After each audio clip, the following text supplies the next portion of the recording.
کشمیر ایک ایسا لفظ جو سنتے ہی آنکھوں کے سامنے ایک جنت سا منظر آتا ہے۔ برف پوش پہاڑ، نیلے جھرنے، سبز وادیاں، اور ان میں چھپی ایک ایسی خوبصورتی جو دنیا میں کم ہی کہیں نظر آتی ہے۔ کہتے ہیں اگر زمین پر کہیں جنت ہے تو وہ کشمیر ہے، لیکن جو لوگ کشمیر میں رہتے ہیں ان کے لیے یہ جنت اکثر ایک قید خانہ لگتی ہے۔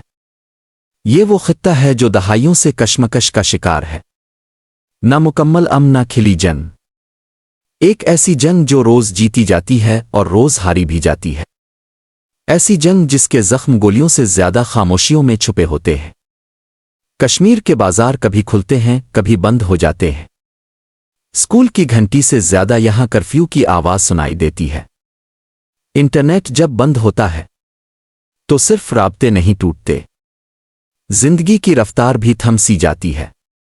یہاں کے بچے جب خواب دیکھتے ہیں تو ان میں رنگ کم اور دھند زیادہ ہوتی ہے۔ وہ کھیلنے کے بجائے گھر کے اندر سہم کر بیٹھے رہتے ہیں۔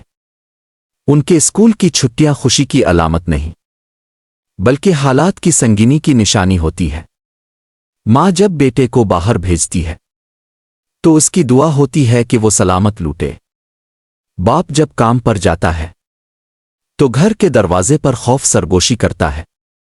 یہاں ہر گلی، ہر چوک، ہر چہرہ کسی نہ کسی اندیشے کا آئینہ بن چکا ہے۔ لیکن کشمیر صرف درد کی کہانی نہیں، یہ حوصلے، ہنر اور امید کی سرزمین بھی ہے۔ یہاں کی عورتیں جو ایک طرف ماں، بیوی اور بیٹی ہے، دوسری طرف محنت، برداشت اور خودداری کی زندہ مثال ہے۔ یہاں کے نوجوان جو کرفیو میں جیتے ہیں، وہ علم، فن اور آزادی کے خواب آج بھی آنکھوں میں بساتے ہیں۔ کشمیر کا ہر فرد، چاہے وہ کسان ہو یا طالب علم، چاہے وہ دستکار ہو یا ڈاکٹر، ایک خاموش مزاحمت کا حصہ ہے۔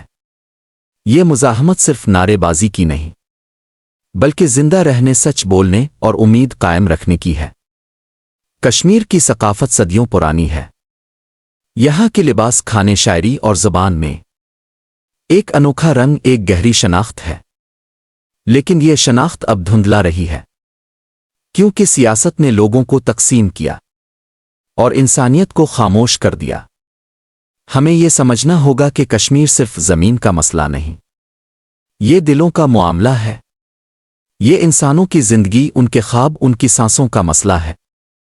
کشمیر کو گولیوں کی نہیں، کتابوں، روزگار، انصاف اور محبت کی ضرورت ہے۔